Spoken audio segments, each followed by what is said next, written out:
Oi, gente!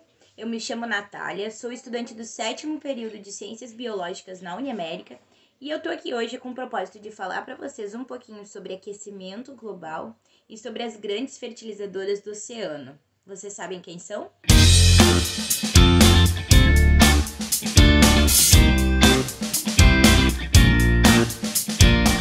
Então, para introduzir o tema, eu queria falar um pouco sobre o que é o aquecimento global. Porque a gente escuta toda hora falar disso, né? Aquecimento global, efeito estufa. E quando a gente para e pergunta, mas você sabe o que realmente é isso? As pessoas ficam, é que a Terra tá aquecendo e... Então, nunca fica claro para as pessoas o que é isso. E o que é, afinal? Para de enrolar, né? O aquecimento global realmente é o superaquecimento do nosso planeta. O que acontece? O efeito estufa é algo natural que ocorre no nosso planeta que mantém ele quentinho e permite que a gente viva aqui junto com tantas outras espécies. Se o efeito estufa não existisse, não teria possibilidade de a gente viver aqui porque a temperatura não possibilitaria a nossa forma de vida. Só que o que acontece então? Os gases do efeito estufa estão sendo emitidos em grande massa, o que acaba prejudicando ao invés de ajudar. Principalmente o gás carbônico, o CO2, que eu tenho certeza que todo mundo já ouviu falar. Então, através de queima de combustível fóssil, ou seja, carro, moto, ônibus e essas coisas, através do desmatamento, através da extinção de espécies, tudo isso auxilia nessa proliferação que a gente está tendo de gás carbônico, que é muito mais do que o saudável para o nosso planeta. E essa emissão em grande massa dos gases do efeito estufa é o aquecimento global, que é algo que a gente tem que lutar contra. Porque tudo que não está em equilíbrio não é saudável, nem pra gente, nem pros animais, nem pro planeta. Então, entrando nesse tema de como a gente vai combater o aquecimento global, eu vim aqui falar sobre as grandes fertilizadoras do oceano. Se você não descobriu ainda quais são, eu vou contar pra vocês. Que rufem os tambores. São as baleias, meus amores da minha vida. Tem uma tatuagem aqui. As baleias são as grandes fertilizadoras do oceano e são uma das grandes campeãs na taxa de redução de CO2 na atmosfera. Uma baleia, durante a sua vida, pode absorver até 33 toneladas de CO2, o que dá mais ou menos anualmente 2,7 toneladas, enquanto uma árvore absorve apenas 22 quilogramas. Vocês não sabiam dessa, né? E eu vou contar mais uma coisa que eu aposto que vocês não sabem. Hoje em dia, a gente tem um número de 1,3 milhões de baleias no oceano.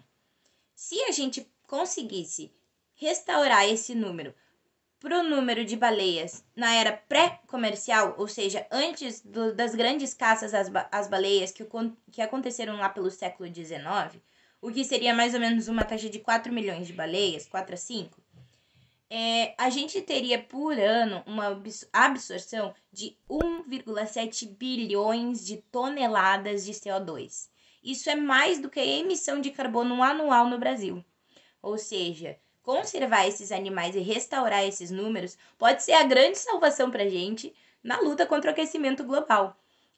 O que é engraçado de falar, porque a gente vê muito as grandes nações se unindo e discutindo tecnologias e métodos para diminuir o aquecimento global. E, na verdade, a chave pode ser muito mais simples e pode estar na preservação desses animais. E além de tudo isso que essas maravilhosas fazem pelo planeta e pela gente, elas também trabalham com um fator muito importante que é a ciclagem de nutrientes no oceano. E eu aposto que vocês também não sabiam disso. Mas as fezes da baleia contêm muitas substâncias, e entre elas o ferro e o nitrogênio, que são substâncias extremamente importantes para a proliferação e alimentação dos fitoplânctons e das algas. Ou seja, além dela, por si só, ter uma grande absorção de carbono, uma grande taxa de absorção de carbono, ela também possibilita que outras formas de vida, como o fitoplâncton e as algas, também façam essa grande absorção de carbono, porque, como vocês devem saber, se não fossem as algas no oceano, a gente também não conseguiria estar aqui, porque as algas liberam oxigênio para a gente, são a principal fonte de oxigênio do planeta. Então, as baleias, por isso que são conhecidas como grandes fertilizadoras do oceano, porque elas permitem que toda a cadeia alimentar sobreviva e se alimente através das fezes, por incrível que pareça. E chegando ao final, o que a gente pensa? Qual é a dúvida, então? A dúvida é o que a gente pode fazer para preservar esses animais tão importantes para a gente. Então, primeiro, reduzir a nossa poluição, reduzir os resíduos que a gente libera no ambiente, por exemplo, plástico, papel, enfim. A gente deve ouvir os 3 R's da sustentabilidade: reduzir, reciclar e reutilizar. Assim a gente polui menos o planeta, polui menos o oceano, e poluindo menos o oceano, a gente ajuda na conservação das espécies que ali vivem, certo? Certo. Segunda coisa que a gente pode fazer para preservar as baleias: propagar informação. Propagar a informação correta.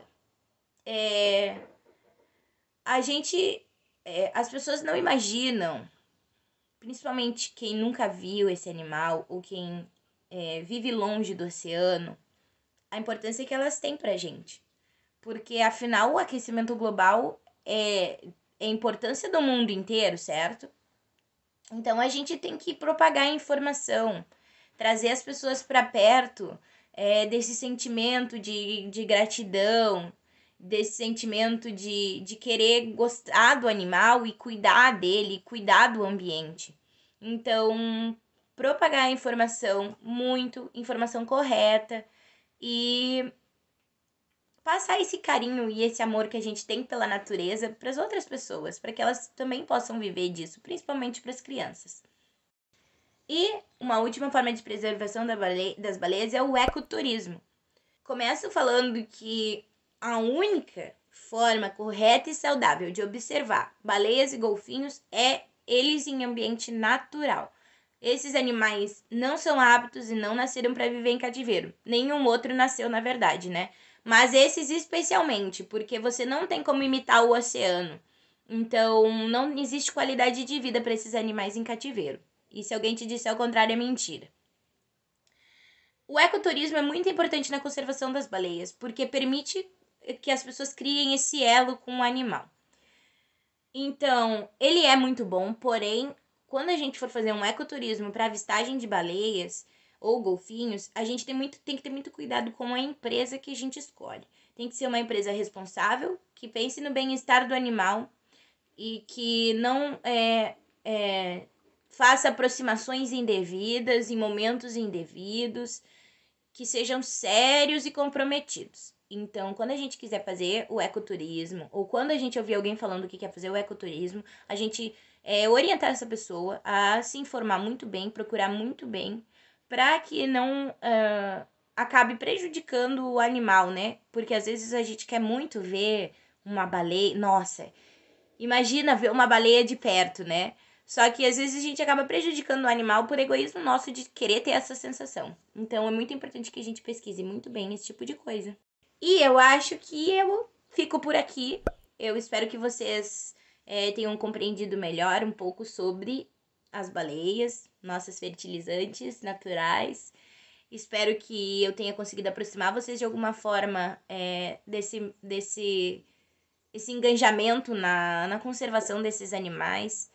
Espero que tenham contado coisas que vocês não sabiam e que vocês possam contar para as pessoas que também não sabem, e assim a gente divulgar muita informação e ajudar o nosso planeta. E é isso. Conservem as baleias, porque não é só questão de saúde delas, é questão de saúde do nosso planeta e nossa também. Tchau, gente. Dá tchau, Hunter. Dá tchau. Dá tchau lá, ó. Tchau, gente. Tchau.